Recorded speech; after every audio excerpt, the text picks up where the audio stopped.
The wind has died down quite substantially. Clare 10 points adrift. Alan Neville, who of course was replaced after a minute or so in the game against Limerick, getting a chance now to make a bit of an impact. Jamesy O'Connor.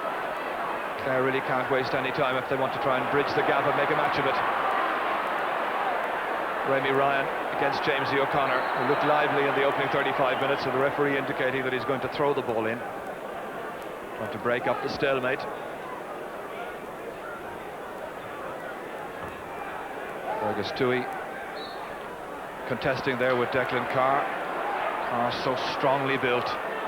Aidan Ryan, or Michael Ryan rather, and the referee whistling back the play, calling aside Jim McInerney for a little tap down, and the notebook is out, and the goal scorer from that first half for Clare has his name taken. Been a busy week for Jim with the silage and all in his farm in Tulla to be cut.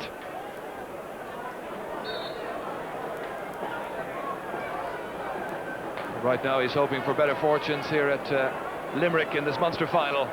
Huge one down there. Anthony Cross couldn't contain it.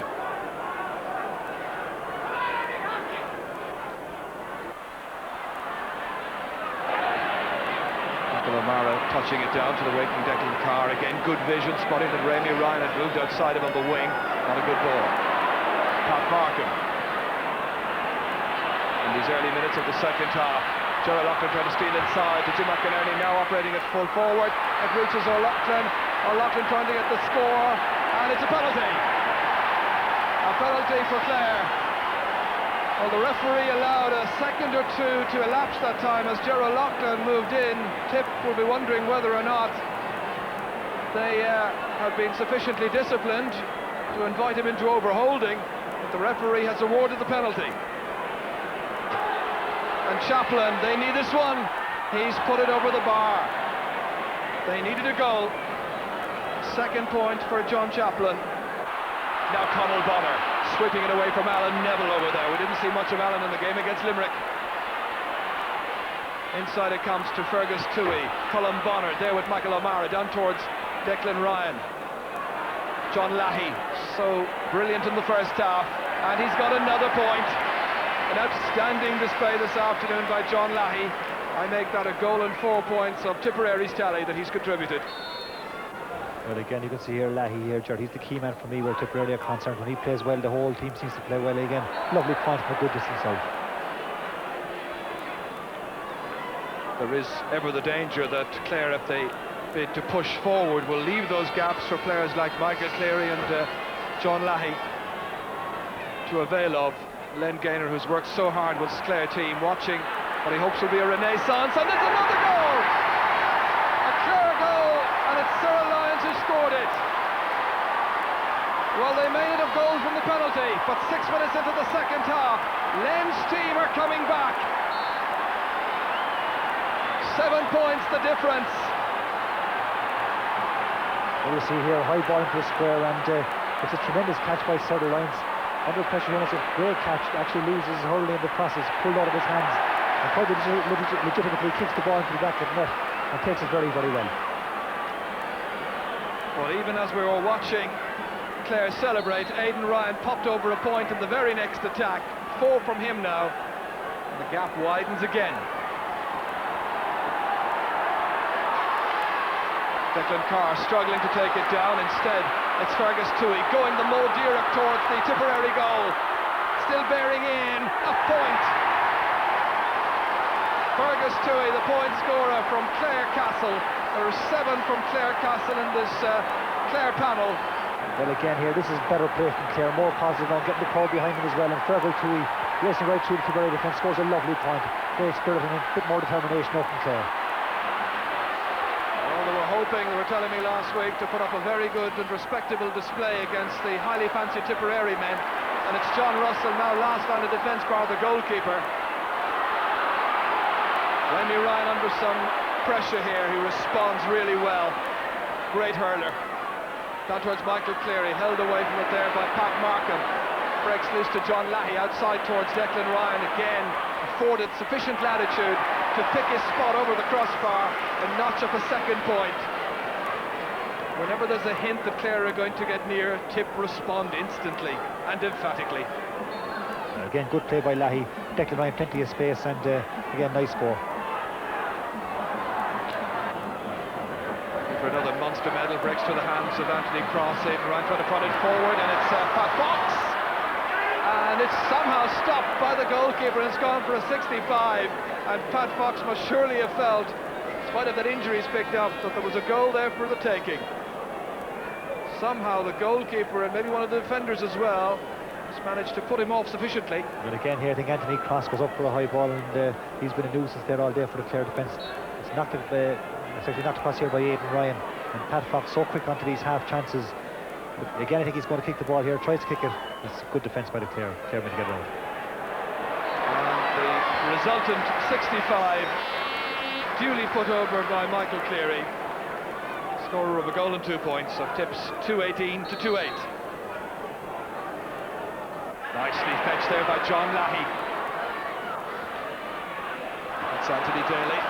Under pressure from Anthony Cross, and Cross notches another score. A fourth point indeed for Anthony Cross, the newcomer to the Tipperary hurling team. And that point saluted by an attendance of 41,557. And again here, Anthony Cross has been a great success for Tipperary today, and Travis Keating will be delighted with his performance, and he's certain he's very strong, and he's taken every chance that's come his way.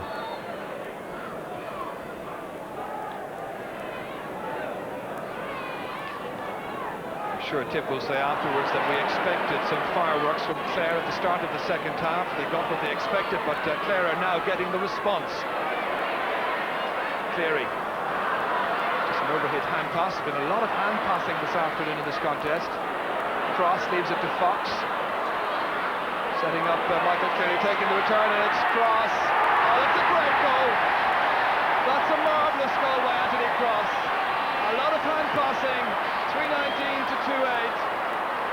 What a delightful score, underlining the superiority of Tipperary in this 104th Munster final. And again here, this ball should have been cleared by the Clare defence here. Gets himself tied up in a bit of a tangle, and Anthony Cross again gets the ball away. Pat Fox in so quickly, takes on the defence, spots the loose man inside here. Michael Cleary fast interchange of passes. Anthony Cross buries it in the back of the net. Fox lets it run on, it runs on to Leahy. Leahy bearing down on goal, comes that time off John Russell. He didn't know an awful lot about it, might well have hit his derriere, but it doesn't matter, it's on his way out. Remy Ryan contesting with Jamesy O'Connor. Ryan again. This time Pat Markham. Hooped well by Michael Cleary. That's just enough to allow Declan Ryan come in. Plenty of players to aim at. One of them is Aidan Ryan. John Russell again, very much under the cosh, and it's Ryan coming through, looking for another score, and he's fired it over the bar. 3 points for Aidan Ryan now, and 3-20 to 2-8 the position.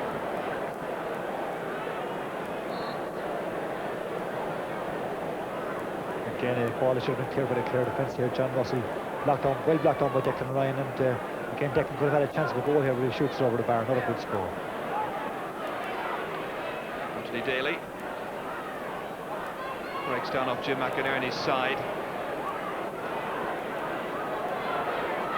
PJ O'Connell over the head of Sparrow. Here he is again to pick up the pieces. Gerald Loughlin, whistle has sounded, not allowed an advantage. Grass referee felt nothing would accrue. Colin Bonner appears to be the player in picture here, attended by Frank Keating. This is the injury picked up by Colin Bonner here. He came in, kept his eye on the ball, but he was wide open for the tackle there, and you know, he wasn't able to protect himself at all. And Colin Bonner, it appears, is coming off now. They may have to consider a different switch. In fact, English is coming on. Big cheer. What a number 17 to be able to bring on. Match winner so many times. A quick restructuring of the side. Leahy will go to midfield. Meanwhile, Cyril Lyons, looking for a goal, went off one of the Tipperary feet for another 65. Tried to poach one of the near post.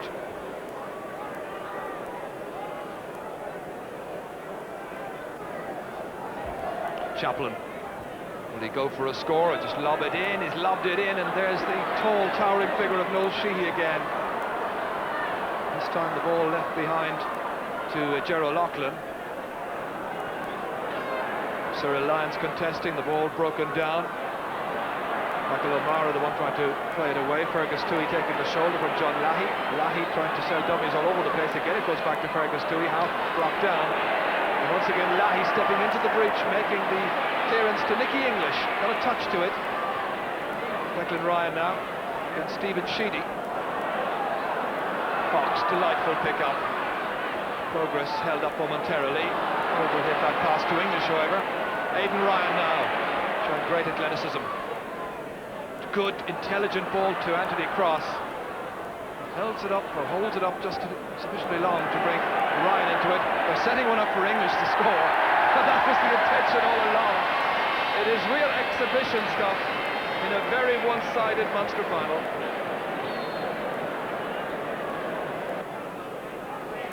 When it comes to the selection of the RTE man of the match, you're going to have a very difficult choice, it seems, because there have been several star performances.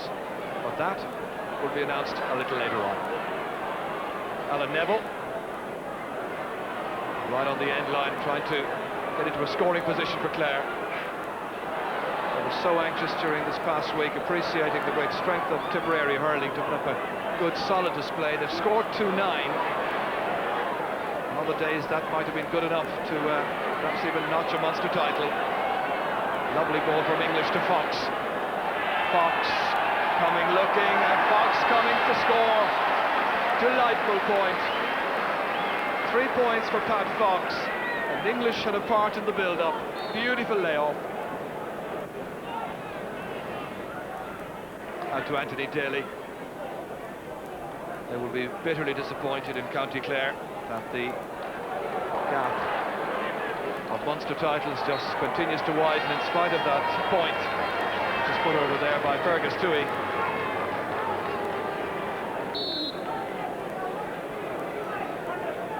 About 8 minutes to go now. This another, at this stage, Jimmy, consolation score. I think it's Fergus Toohey, the substitute latches onto the ball here, and again it's just a matter of trying to keep the score respectable at this stage.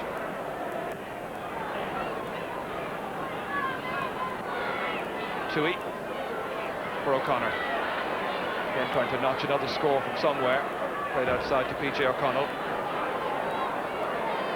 No way through. Back out to Jamesy O'Connor again. Well, he's worked hard for his points.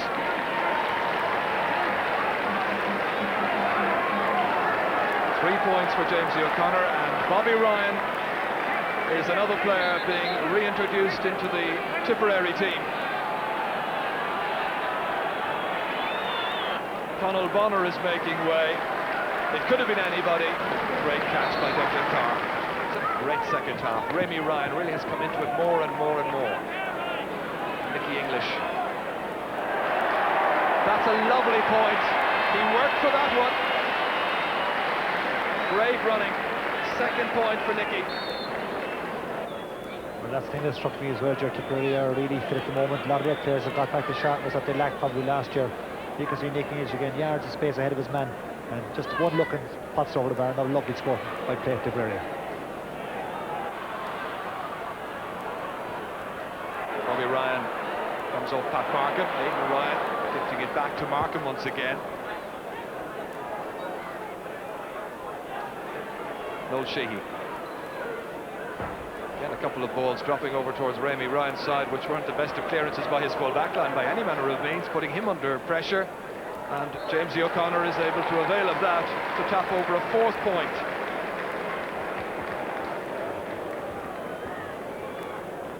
Rémi Ryan won, thank his fellow defenders, as you said there, Some of those clearances are quite poor, but you know, a good point again by Jamesy O'Connor's been Clare's best forward. John Maroney. Nicky English, little dummy there, lovely change of direction. Well, you can come on for the last 15 minutes or so, score 3 points, and there are still 2 minutes to go. Well, Nicky, I suppose, he certainly will have a point to prove. He wants to prove to Babs that he has a part to play in the All-Ireland series, and against Galway looking for his place. Lovely footwork and takes a nice point. Conal Bonner and his brother Colm in there, both having been replaced, watching the free taken by Michael Cleary. And Michael Cleary with a goal and 4 points for a Tipperary side that now leads by 19 points. Correction, 18. Michael Ryan showing they play a lot of football, and indeed, of course, they're going for the double. They've got the hurling, beating Clare very, very convincingly indeed by double scores. Aidan Ryan, one of the many heroes they had on offer. For Clare, it was a case of trying again from the outset again next year, but the class team, no question about that. The Premier County, back in the Premier position in Munster hurling, and the final score reading Tipperary 3 goals and 27 points, Clare 2 goals and 12.